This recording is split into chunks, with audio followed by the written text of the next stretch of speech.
О чем мы поговорим дальше? Мы поговорим о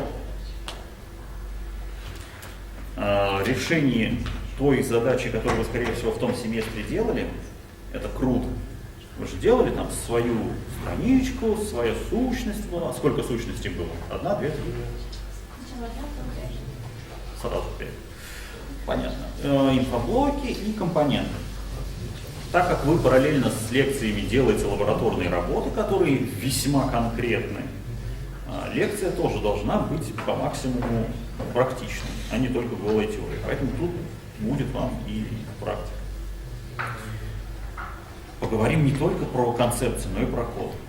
Значит, у нас есть классическая задача. Нужно создать некое хранилище данных. На самом деле людям мало, когда важно, как именно вы создадите хранилище. Может быть, вы файлик экселевский создадите на сервере, куда будете все писать. Пожалуйста, это не важно. Важно, чтобы оно там работало по определенному, имело определенное поведение. Должно быть 5 полей, в том числе множественное. Ну, допустим, что может быть множественное у магазина? Сотрудники, телефоны, режим работы, если по каждому дню отдельный режим. Список акций, которые сейчас есть в магазине. Ну и нам обязательно нужен интерфейс просмотра, создания, редактирования, удаления записи. Вот такую задачу на голом PHP вы уже научились решать. Не будем делать это по второму разу. Хорошо. Хранилище вы какое сделаете для данных? В базе данных создадите что? Таблица в базе данных. Правильно. Поля. Это что будет? Вам нужно, вот вы создали таблицу магазин, у которой будет 5 полей. Как создать 5 полей в базе данных? Как это называется? Правильно. В таблице есть столбцы. А если вам нужно интерфейс сделать для этой таблицы? Ну это уже круто. Все там запрос нужно писать. Самому нужно пойти писать, нет другого варианта. Ну, если скачивать ORM, лучше самому писать. ORM это только с точки зрения программиста вам упростит жизнь. А если нужно человеку, не владеющему программированием, набивать данные? Какой самый быстрый вариант? Форму. А? Форму. Ну, сделать ему возможность на сайте это делать без знания. Это долго, это надо кодить. А самый быстрый вариант, знаете? Ну, дать ему возможность PHP-MyAdmin. Вот, PHP-MyAdmin настроить. Всегда нужно держать мне запасной вариант, если основной почему-то Мы уже говорили, что это плохо давать пользователю. Это запасной вариант. Иметь запасной вариант, пусть даже такой плохой, это хорошо. Никто не говорит, что надо давать PHP. Просто он должен быть где-то закрытый, чтобы в случае чего, если, там, как говорит один мой знакомый заказчик, на случай ядерной войны, так сказать, вот туда зайти и все поправить. Вот, да, правильно. Мы даем ему, если ничего не получится, PHP-MyAdmin, если получится, мы сидим и долго пишем интерфейс. Вот вы долго писали интерфейс? Ну, достаточно. Достаточно. У, наверное, среднего программиста, такого веб-разработчика опытного, на это ушло бы, ну, в зависимости от того, насколько он перфекционист, насколько он, там, какими приемами будет пользоваться, может уйти от, не знаю, 5 часов, наверное, до 20. Ну, вот так. Вот. На один круг. На одну табличку. Опять же, насколько он перфекционист, он может сделать универсальный интерфейс сразу на 200 таблиц и потратить на это плюс 15 часов. А таблица будет всего одна, а он уже сделал на все. Бывают такие. Хочется универсальное решение. Как сделать это в курсе? Просмотрим 3 аспекта вот этой самой задачи. У нас должно быть некое хранилище, у него обязательно должно быть некий программный интерфейс, API, и у него должен быть некий графический интерфейс, GUI. Значит, хранилище. Можно использовать, конечно же, свою таблицу для магазинов. Создали, и все, хорошо. Можно использовать такую вещь, как high-load блоки в Bittrex. То есть первая строчка это плохо, это свое, вторая, третья, четвертая, пятая это хорошо, это есть в Bittrex. High-load блоки. Инфоблоки, они бывают двух версий. Версия 1, ну они просто называются инфоблоки, или инфоблоки 2.0. можно использовать какую-нибудь подходящую сущность. В Bittrex я уже говорил, при создании там, минимум 200 таблиц.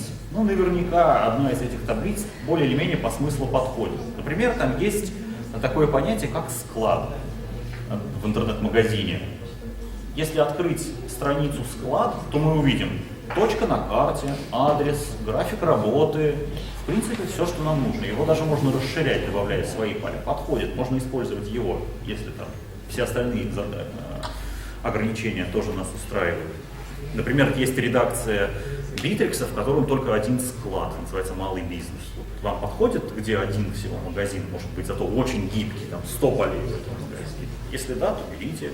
Если нет, то, наверное, нужно либо лицензию менять, либо другую сущность выбирать. Ну, это такой вариант. Тоже плохой. Наверное, неправильно говорить вам про плохие варианты, как вот про PHP MyAdmin. Но опять же, предупрежден, значит вооружен. Иногда, очень редко, еще раз повторю, даже очень-очень редко, можно использовать не совсем подходящую сущность Bittrex, чтобы хранить данные. Допустим, тут, например, пользователь. Казалось бы, зачем нам говорить, что пользователь это магазин, а магазин это пользователь? Ну, если у нас задача сделать некую платформу, куда владельцы магазинов могут там заходить, регистрироваться, добавлять информацию о своих магазинах, товарах, что-то типа условно мы делаем свой Яндекс.Маркет или Беру, то тогда, наверное, магазин это и правда близко к пользователю, если один пользователь это именно один магазин. Но во всех остальных случаях пользователь тут вообще не годится, чтобы вы понимали, вообще никак. Дальше, API. Всегда есть вариант сделать все свое. Выкинули Bittrex и написали свою таблицу, свой класс и свои страницы. Вот первые строчки в этих трех блоках как раз это все свое, не хочу Bittrex. Формально вы остаетесь в нем, но на самом деле вы просто где-то рядышком написали свое. Свой класс со своими методами. Какие методы должны быть для CRUD? Добавление, обновление, получение списка, удаление. Это первый вариант, плохой. Второй вариант, более быстрый. Вы можете сделать, допустим, если у вас своя таблица, вы можете 5 примерно строчками сделать свой класс, который называется ORM. ORM такой подход, когда для каждой сущности в базе данных, для каждой таблицы пишется свой класс. За счет того, что ORM более или менее у самого класса, отвечающего за конкретную таблицу, может быть очень мало данных. Вот в нашем примере, чтобы для какой-нибудь своей таблицы магазина родить ORM-класс, нужно всего 3 вещи. Унаследоваться от правильного класса и объявить 2 метода. Один метод занимает 1 строчку. Там написано return и в кавычках имя таблицы. Второй метод getMap. В этом методе нужно описать, какие поля есть в этой таблице. Допустим, если у вас 5 полей, вы говорите, что getMap возвращает массив из 5 значений, где, допустим, есть поле map — это строчка, phone — это строчка, ID — это число. Описали на один экран кода, может даже меньше. Все, у вас после этого класс работает за счет того, что он наследник очень крутого класса. У него сразу будут методы add, update, delete, getList, это аналог селекта. Все, он будет работать, он сразу будет работать. Классно. Все, просто замечательно. Если вы использовали не свою таблицу, HighLoad-блок, инфоблок, подходящую или неподходящую, но какую-либо сущность Bittrex, то у вас будет доступно API Bittrex. Даже не одно, а целых 2. Дело в том, что Bittrex лет 5 назад начал переходить на новое ядро, которое он назвал D7. Мы не знали, что у старого ядра была какая-то версия, а вот новая называется D7. И теперь у многих сущностей есть целых 2 API через старый интерфейс, через новый. Это все PHP интерфейс, там никакой не REST, не SOAP, если кто-то начнет задавать вопросы. Вот рестовый, вот реально есть метод. Какой бы вам пример? Ну вот тот же склад. В Bittrex есть класс, был 5 лет назад, который назывался C каталог store. Это класс, который отвечает за работу со складами. У него есть свой метод add, update, delete. Разработчики в этом классе как и для каждого класса, каждой таблицы, написали с нуля код, который лезет в базу, вытягивает данные или добавляет, или удаляет. Когда Bittrex начал массово переходить на новое ядро, на ORM, они все сущности начали переписывать в таком стиле. Поэтому сейчас есть класс C каталог Store, в котором вот столько кода. И есть где-то рядышком в соседней папке класс объявленный, который называется Bittrex каталог Store. На слух вообще одинаково. И там два метода. И может он делать ровно то же самое, создавать, удалять, обновлять.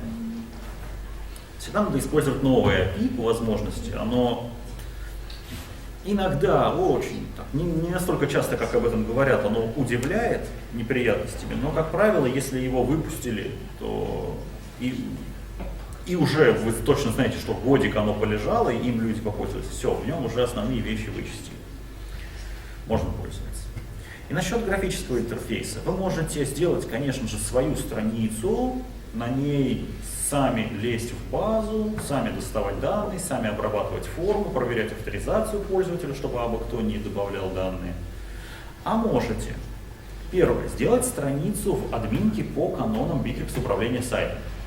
У него есть определенные рекомендации, чтобы поместить страницу в админку, надо там ABC, создать файл с правильным с первыми строчками в файле правильными и в менюшку его добавить.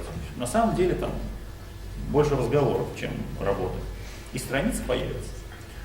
Можно сделать, а логика уже может быть написана на самой странице. У Bittrex почти все вот эти страницы админки, логика как раз на странице написана.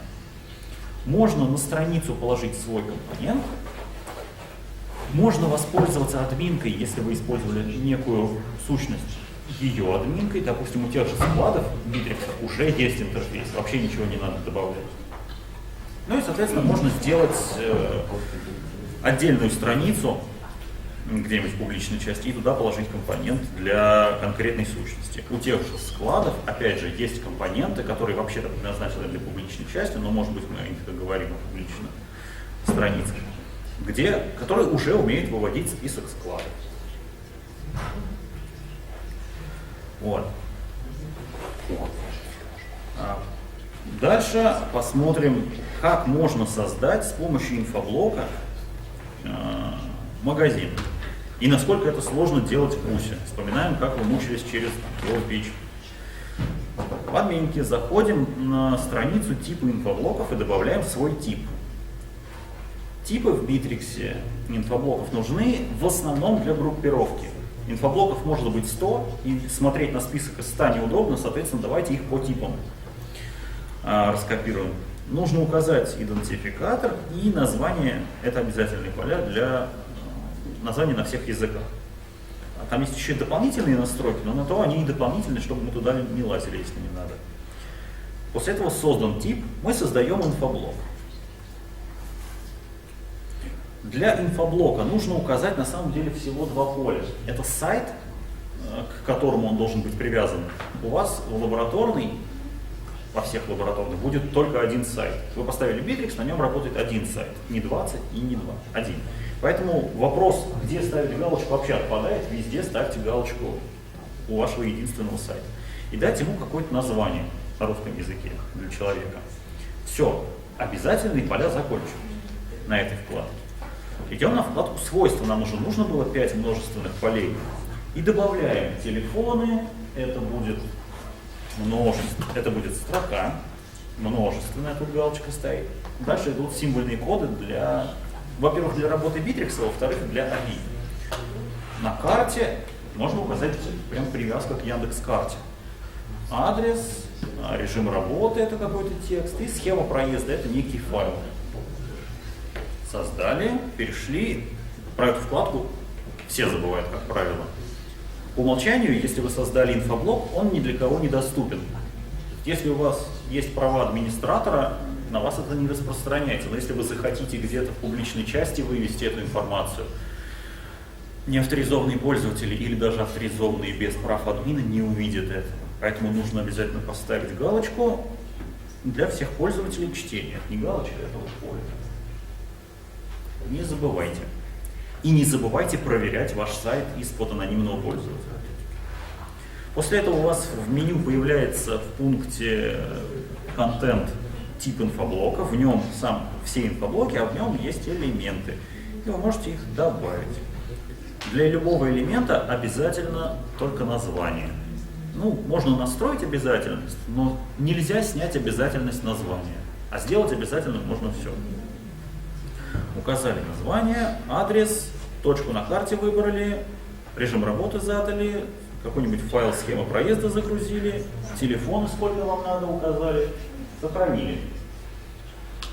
Если вам слишком много тут полей, смотрите, да, тут есть какой-то анонс, подробность, SEO, хотя мы даже не заходили туда, мы остались на первой вкладке, они нам на самом деле не нужны.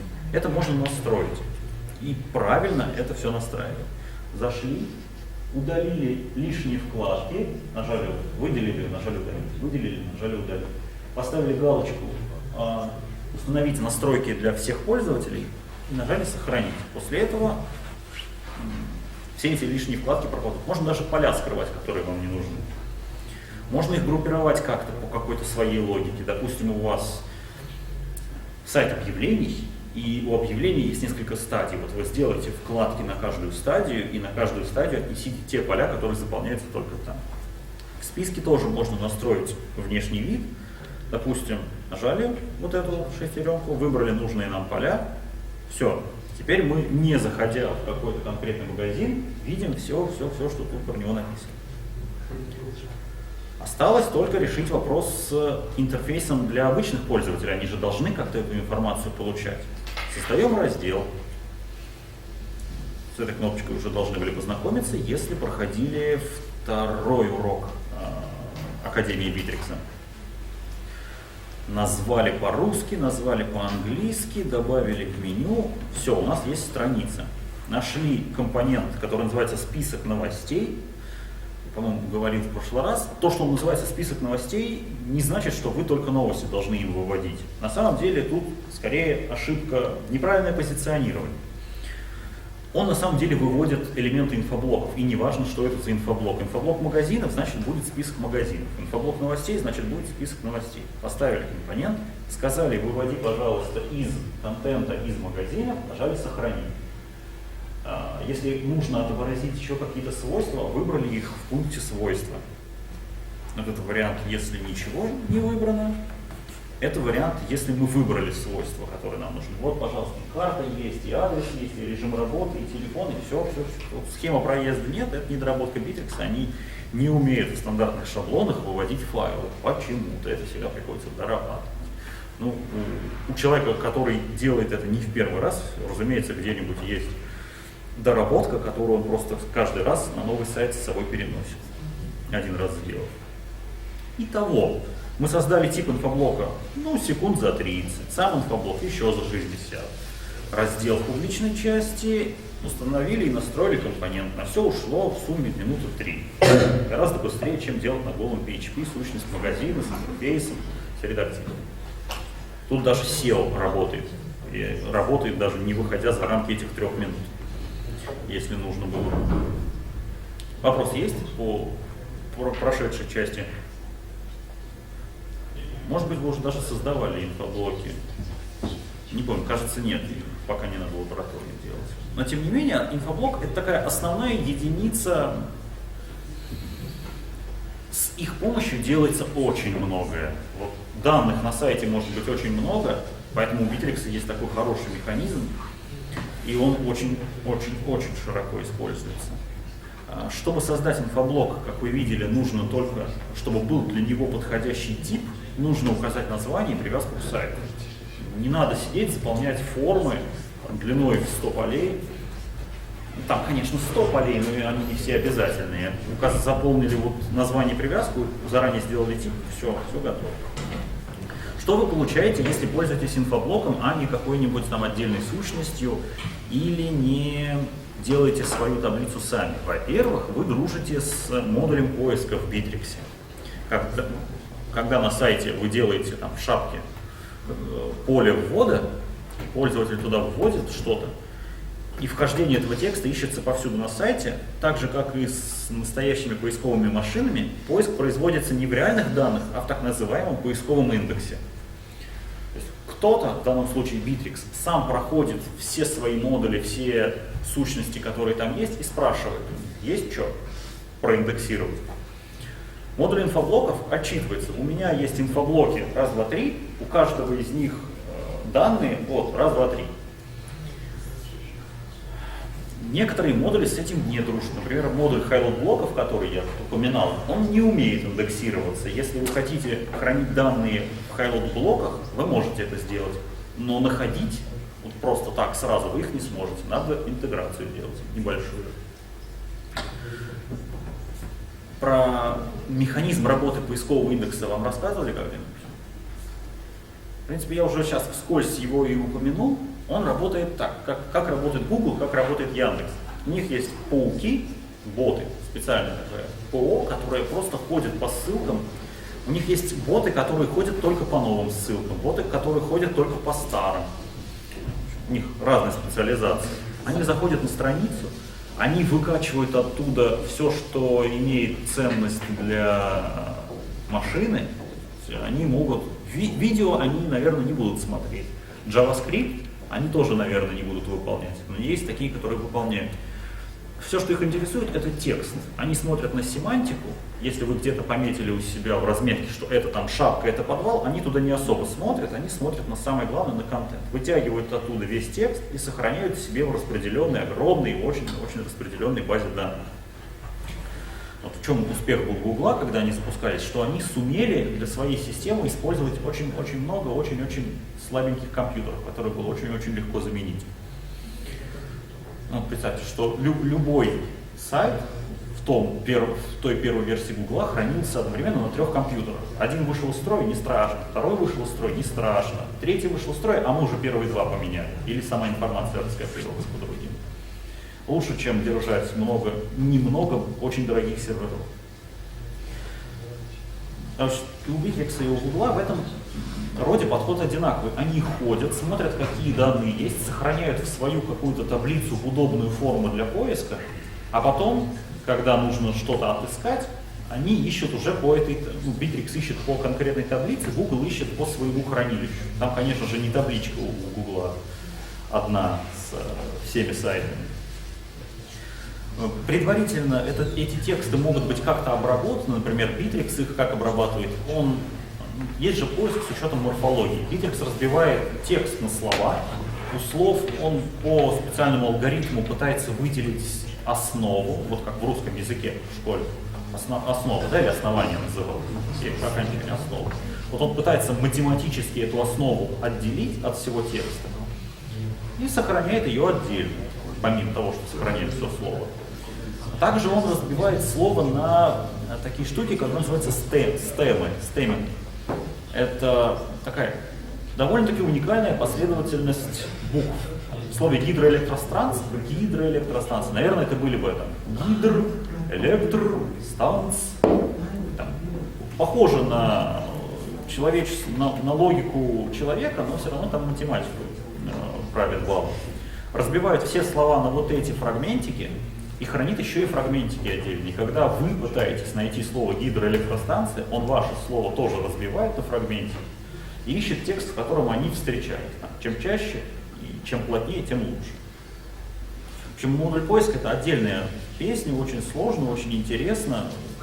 Особенно, когда тебя спрашивают, а почему по запросу аспирин на первую строчку в Bittrex вылез товар под названием спираль. Вот и сиди, разбирайся почему. Потому что так релевантно. Ну ладно, это все поиск. С поиском инфоблоки дружат, у вас никаких проблем с поиском не будет, если будете все делать на инфоблоках сначала. В Bittrex у инфоблоков есть сразу примерно 15 стандартных полей, которые нельзя удалить. Можно их скрыть, но они на самом деле будут. Если они вас раздражают, скрывайте, конечно. Например, у каждого элемента любого инфоблока можно сделать свои теги через запятую для поиска, кстати говоря, тоже. Может быть анонсное описание, текст, анонсная картинка, детальное описание, детальный текст, ну и там символьные коды, дата начала активности, дата окончания, много полей, которые, кстати, довольно часто используются. Плюс у него есть там порядка на странице где-то 40 инпутов, но это не только про элементы инфоблока, это еще и про разделы. SEO-поля. Допустим, что такое SEO? Думаю, догадываетесь, но буквально по слову скажу. Это оптимизация сайта под поисковые машины, которая выражается в том, что для всех поисковых ботов максимально точно описывается, что есть на этой странице. А описывается как? Указывая это в title, указывая это в keywords и указывая это в description, хотя говорят, что это все уже мертво, не работает и так далее. Все равно поисковики же есть, как-то не работают. И у Bittrex есть для этого интерфейс. Соответственно, вы можете для каждого элемента инфоблока задать правило, по которому будет генерироваться заголовок страницы title или заголовок страницы H1. Также, используя инфоблоки, вы получаете, по сути, дополнительную сущность для группировки этих самых элементов. То есть, если у нас есть магазины, которые являются элементами, то их можно сгруппировать по разделам. Это может быть, можно не использовать разделы, пускай, зайдя в список магазинов, мы увидим 100 магазинов, не вопрос. А может быть, их как-то имеет смысл сгруппировать просто для удобства, не знаю, по алфавиту, от А до З, от Б до Я. Или мы можем их сгруппировать по городам, по районам, по улицам. Или мы можем действительно на всю мощь использовать эту сущность. Пускай магазины группируются по брендам. Вот будет у нас инфоблок магазины, раздел это будет на самом деле бренд, а элемент это конкретный филиал, вот, в котором конкретная точка этого бренда. У разделов тоже есть такой интерфейс, как я показал на скриншотах, также просто довольно настраивается, также много вокруг. И свои поля. В инфоблоках сразу есть настройка прав доступа. Если вы делаете что-то более сложное, чем сайт-визитка, вам, скорее всего, права потребуются. Что-то могут видеть только пользователи авторизованные, что-то только оптовые покупатели, что-то только модераторы, сотрудники компании. В Bittrex уже можно настроить права доступа на весь инфоблок, на разделы и на элементы. На поля нельзя. Вы получите логирование всего, возможность, не само логирование, а возможность логирования, потому что это галочка, и она по умолчанию не стоит. Логировать все, что происходит, вы будете, если поставите галочку, вы всегда будете знать, кто создал такой-то элемент, вернее, вы и так будете знать, потому что у Bittrex есть поле, там, дата последнего обновления и автор последнего обновления. Но так вы будете не только последнее знать, но и всю историю. Вы будете видеть, что конкретно менялось, с какого айпишника, если это анонимный пользователь. Довольно полезная вещь. Особенно, когда много участников и непонятно, кто там вредит. У вас будет вот продемонстрированная настройка интерфейсов. Если пользователю не хочется, чтобы, допустим, Яндекс.Карта была где-то внизу, в админке, можно ее поднять наверх. Любые странности можно себе позволить в таком интерфейсе. И вы получите, что немаловажно для интернет-магазинов, интеграцию с 1С. Ну, когда у нас идет, в какой роли здесь участвует 1С? Как правило, если какой-то бизнес хочет завести себе интернет-магазин, у него, скорее всего, уже есть офлайновый магазин. А значит, у него уже есть какая-то система, которая знает, какие товары в наличии, сколько они стоят, сколько их в наличии, в каких точках, если магазинов несколько. И, как правило, в нашей нынешней ситуации эта система называется 1С. У нее там миллиарды конфигураций, она всеобъемлющая, и компания 1С владеет огромной долей рынка. 1С даже Bittrex купил, он называется 1С Bittrex. Вот. И какая-нибудь 1С, какое-нибудь управление торговлей наверняка есть. И если хочется заказчику, давайте мы будем на сайте продавать те товары, которые у меня в 1С. Я в 1С скажу, что товар закончился, и на сайте он тоже закончится. Вот это уже можно. Это стандартная интеграция между сайтом и 1С. И она происходит, о чудо, как раз на рельсах инфоблоков. Весь каталог товаров превращается в инфоблок. В обратную сторону, конечно, не работает затягивание. Но, тем не менее, то, что есть в 1С, можно продавать, если это сделать через инфоблок. Также вы получите API. Это одно из самых старых API в Bittrex.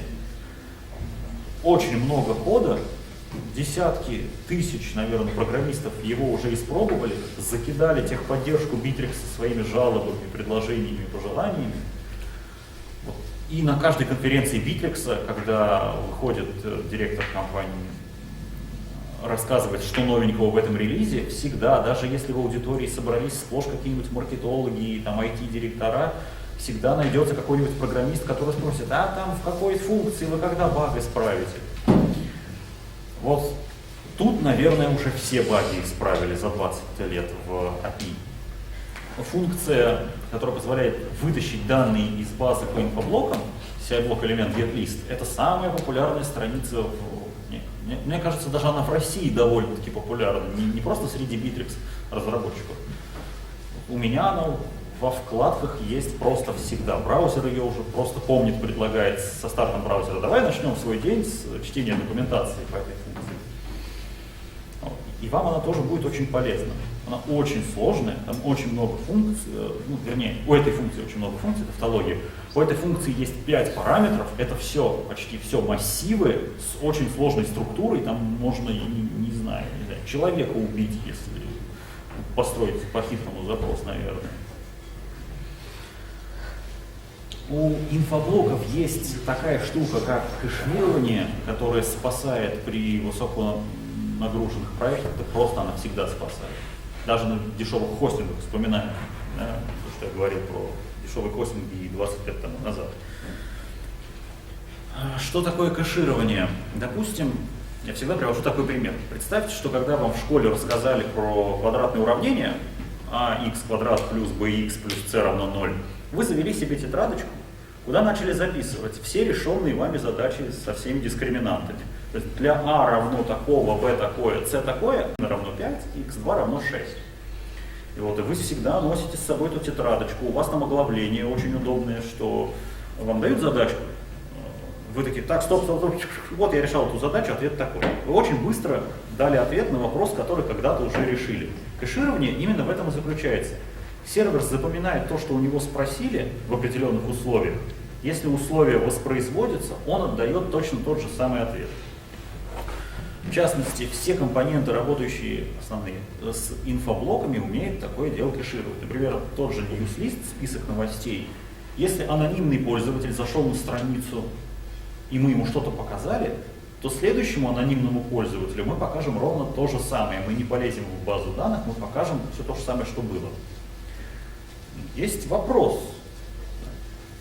Дальновидный человек спросит, а как же быть, если мы на сервере что-то поменяли, новую новость сделали, надо же как-то этот кэш убрать.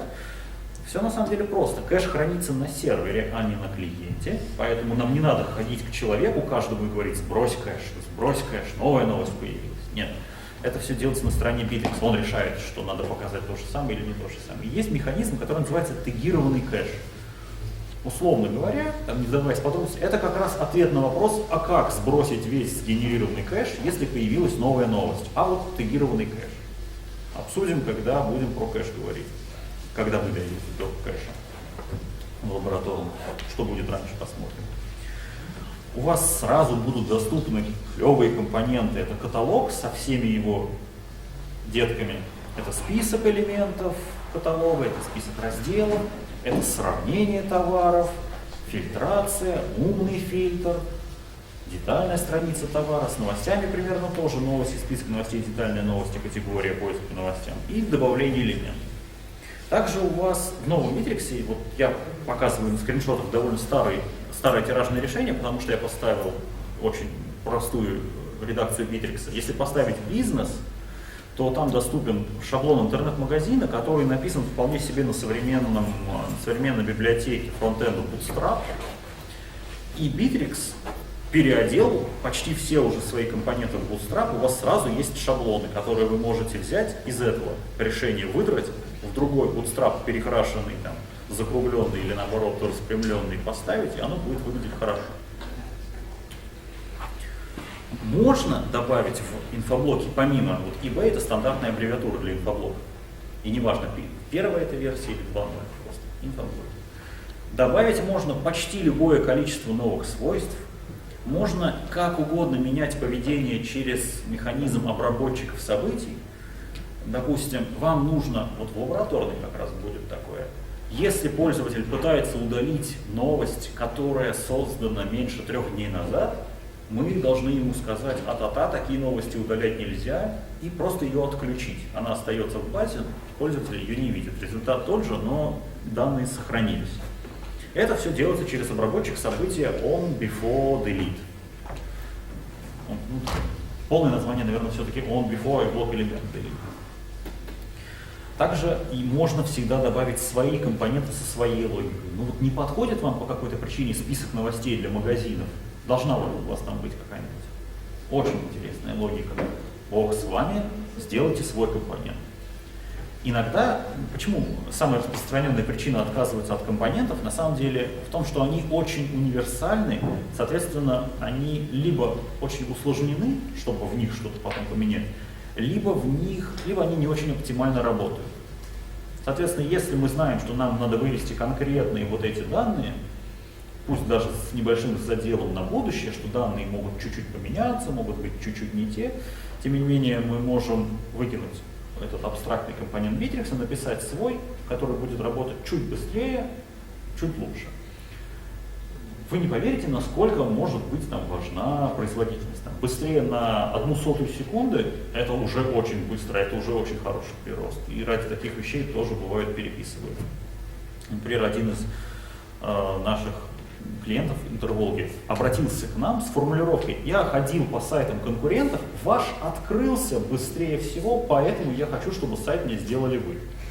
Очень интересный человек, очень интересная работа всегда с ним. Вот там 0,01 секунды в таком проекте вполне себе причина, чтобы заморачиваться. Почему тут стоит звездочка у слова «любое количество новых свойств»? Вопрос: могу ли я создать 1000 колонок в таблице? Там ограничение стоит. Какое? Хороший вопрос. Там это где? Ну, вообще при создании таблицы там же есть... Мы будем считать, что вы сказали в MySQL. Ну, про MySQL. Хорошо, а 60 могу? Ну, 60, ну да. А 1000 не могу. 1000 точно не могу, 60 точно могу. Там Не помню точно. либо 100, либо 200. 256. Вот, допустим, я вам в следующий раз принесу скриншот, где будет на одном и том же сайте одна и та же база данных, 2 таблицы. В одной таблице будет 10 полей, в другой будет 100. Я буду добавлять одно и то же поле в обе таблицы. И оба получатся. Вот такая пара скриншотов будет. А потом будут еще 2 таблицы, в которых тоже 10 и 100 полей, и в которых уже не получится добавить. Будет ошибка, нельзя создать новую колонку. Хотя вот рядом, пожалуйста, есть. 11 поле создается. Длины символов ограничения можно добавить. Ограничение на что ставить? Там каждую колонку, когда добавляем, там выделяется ограниченное количество памяти. Под. И в конце, когда Под что добавляем- выделяется память? Ну, под элемент. Под Когда мы элемент. добавляем новый элемент, он просто пишет, что нельзя добавить. Ну, сейчас про колонки, не про элементы говорим. Да, когда вы создаете столбцы, вы не ограничены количеством, вы ограничены суммарным объемом данных во всех этих столбцах. То есть, если я создам 10 полей с типом varchar там, максимальной длины, то я их не смогу создать 100, просто у меня память закончится. Там 65 килобайт выделяется на всю строчку. А если я буду шлепать tiny int, который там 1 байт весит, то я их, не знаю, до конца света могу создавать. Но все равно когда-нибудь закончится. Вот так и здесь. Если вы используете инфоблоки 2.0, у вас есть прирост по скорости. Инфоблоки 2.0 вообще сделаны как раз для конкретной задачи. Нужно повысить было скорость инфоблоков. Сделали инфоблоки 2.0. Но вы будете ограничены по количеству столбцов. Почему вообще сделали инфоблоки 1.0 в первый раз? Они устраняют этот недостаток. Вы можете хоть миллион сделать полей. Дело в том, что инфоблоки, они не один в один таблицы, они чуть-чуть по-другому данные хранят. Они их как строчки хранят в другой таблице. Поэтому запросы к ним чуть медленнее, но поэтому можно создавать бесконечное количество свойств. Вопрос у нас по-моему, на собеседовании задается этим джуниор разработчиком. Должны на этот вопрос отвечать всегда. Ну, молодец, рассказал. Когда следует использовать инфоблоки? Ну, как правило, если нет каких-то зверских требований к производительности, вы не пользуясь инфоблоками Bittrex, вы получаете некий минимум, что вот примерно с такой скоростью он будет работать. Если вам скажут, а нужно быстрее, чтобы меньше была нагрузка, вы скажете, нет, извините, у нас инфоблоки, у нас вот столечко. Если такого разговора не идет, используйте инфоблоки в лабораторных, там, в семестровых каких-нибудь, если будете делать сайты на Bittrex, используйте инфоблоки, вам там, почти для всего достаточно, как Билл Гейтс говорил, 640, да, там, памяти всем достаточно, так, инфоблоки под все подходят. Или если нет более подходящей сущности, не надо создавать инфоблок пользователя, если есть прям сущность пользователя, ее тоже можно расширять. И компоненты. Лучшие друзья программистов. Что такое компонент? И прошу запомнить, что в документации Bittrex, ну и, наверное, во всем приличном мире, компонент — это слово мужского рода. Это не компонента. Некоторые так говорят, из физики, не знаю, откуда это пришло. Это компонент, это он. Компонент — это код, имеющий определенную конкретную функцию, законченный и имеющий определенную четкую структуру. Довольно абстрактное понятие. Класс, он тоже имеет структуру, тоже имеет конкретное назначение. А вот на самом деле достаточно хорошая аналогия. Компонент — это класс с неким визуальным интерфейсом, который иногда используется в админке, но в основном в публичной части. Компоненты бывают, сразу запомните, простые и комплексные. Простой компонент решает, как я уже сказал, одну конкретную задачу, и это прям как бы объяснить. Ну, вот смотрите, допустим, нам нужно вывести список новостей. Это конкретная задача, под это есть компонент. Нам нужно сделать форму, через которую пользователь может добавить новость на сайт, допустим, на модерацию отправить. Это тоже весьма конкретная задача, это компонент. А допустим, нам нужно сделать раздел сайта, в котором есть список новостей, в котором можно делать поиск по новостям, в котором есть у каждой новости отдельная страница, которой можно поделиться в соцсетях.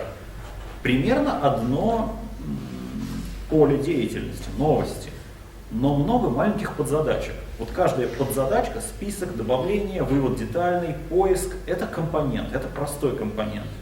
А чтобы их всех воедино собрать, нужен комплексный. Комплексный компонент, так как он является компонентом, смотри определение, он выполняет конкретную задачу. Но задача комплексного компонента, знаете, он с одной стороны обслуживает простые, с другой стороны он стоит над ними. Он как роутер, если вам знакома такая концепция. Можно и так сказать. Он тот, кто решает, какой из простых компонентов прямо сейчас надо показать. Он позволяет настроить разом все простые компоненты, которые внутри него скрыты. Соответственно, его конкретное назначение, оно не выражается вот конкретной пользой: сделать новости, там, вывести список, показать, вывести форму. У него такая более эфирная задача всем управлять, менеджерить, чтобы все работало вместе. Комплексные компоненты, они роутеры, они менеджеры, они распределяют задачи между простыми компонентами, ну, условно говоря, задачи.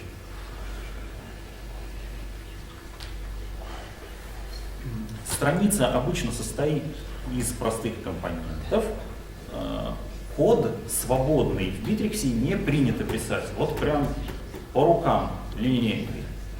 Если вам нужно вывести там какую-нибудь текущую дату, посмотрите, какой компонент вам под это подойдет. Вот на стриме, кстати. Ого, маловато. У меня еще 20 слайдов. Ну, дочитайте сами. Будем идти в том темпе, в котором идем. Если вам нужно что-то сделать, для чего вы хотите написать PHP-код, поищите компонент в Bittrex. Если нет, поищите его в магазине расширений, называется Bittrex Marketplace. Может быть, кто-то до вас уже такой компонент сделал, еще и бесплатно выложил. Бери да пользуйся. Правда, качество обычно так себе. Но кидаться камнями всем можно. Никто не идеален. И только в последнюю очередь сами напишите компонент. Если вы оформите свой код как компонент, его легко переносить между проектами, его легко ставить не программисту в любом месте, где он захочет. Вот будет у вас компонент текущий год, вы его сможете поставить в подвал для копирайта, куда-нибудь на сайт вывести. Комплексные компоненты, их устанавливают в конкретный раздел, и он создает целое семейство подстраниц, которых на самом деле нет. Мы с вами в первой лекции про это говорили, что есть физически существующие файлы и папки, а есть так называемые ЧПУ, виртуальные файлы и папки, которые создаются комплексным компонентом. Вот создали страничку, каталог, положили туда комплексные компоненты, и у вас там сразу 5 страниц виртуально создается. 5 типов страниц. А если у вас там миллион товаров, то у вас 5 миллионов страниц с типом детальной страницы товара. Без шаблон, да, получается? Да, можно и так сказать. Чтобы использовать компонент, его нужно в визуальном редакторе найти в дереве компонентов, вот он обведен рамочкой, найти там этот компонент и перетащить или дважды на него нажать. После этого его можно настроить двумя способами. Либо вот прямо там, в этом визуальном редакторе, уже нажав на его иконку на странице, или же через Hermitage, интерфейс Bittrex называется. Сейчас покажу. В первом случае мы либо дважды нажимаем на компонент, либо правой кнопкой и свойства, и у нас открывается вот такое большое окно, где очень-очень много настроек. Чем круче компонент, тем больше у него настроек, тем он более запутанный. Но со временем кажется, что настроек вообще-то не так уж и много, и надо было бы еще 20 добавить. Или, если у вас включен режим правки в Bittrex, у вас появляются поверх сайта вот такие кнопки. Это называется у них Hermitage. Интерфейс называется.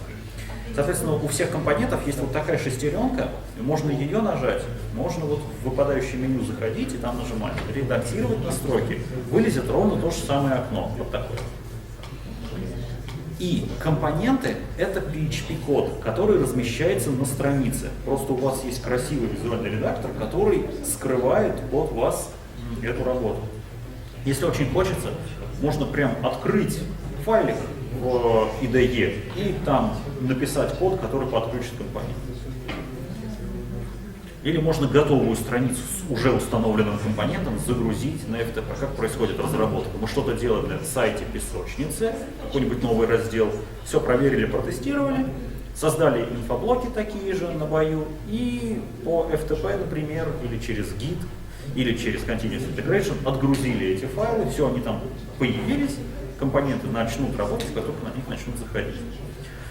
И практика, устройство компонента. Компонент — это папка с точки зрения файловой системы с особой структурой.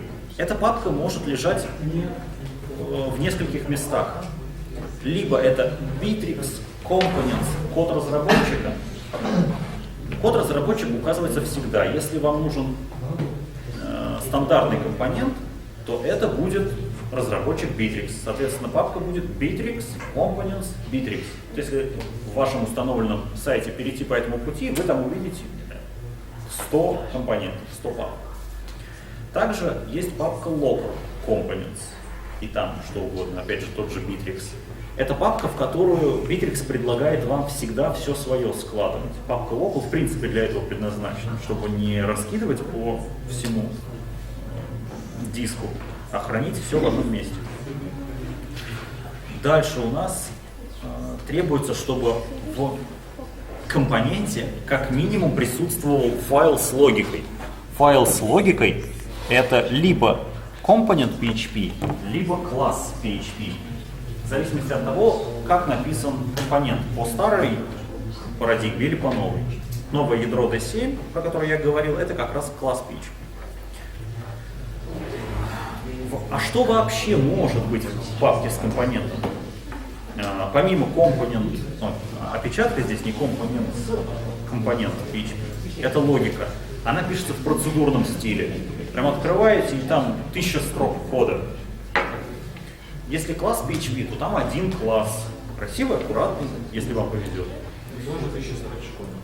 Ну, может быть. Может даже больше, все-таки там конструкторы, там деструкторы, все это пока понаобъявляешь. Но Это всегда удобнее, чем 1000 строк кода, которые еще там не прокомментированы. Просто хорошее название функции — это уже полдела. Там может быть файл .parameters, в котором описано все то, что вы глазами видите вот здесь. Допустим, там сказано в компоненте, что есть параметр, который называется тип инфоблока. И там 5 вариантов. Вот вы это в файле parameters пропишете, и вот в Эрмитаже тогда увидите обведено тип инфоблока. Извиняюсь. Да. Можно? Ну давайте тогда. Да, тут у нас остался пример этих классов. Все уже пойдут. Как подключается компонент, те же полезные ссылки, та же лабораторная. В принципе, все про компоненты, да, тогда уже сами дочитайте, или в следующий раз, наверное, мы начнем и закончим. Все, всем спасибо. Я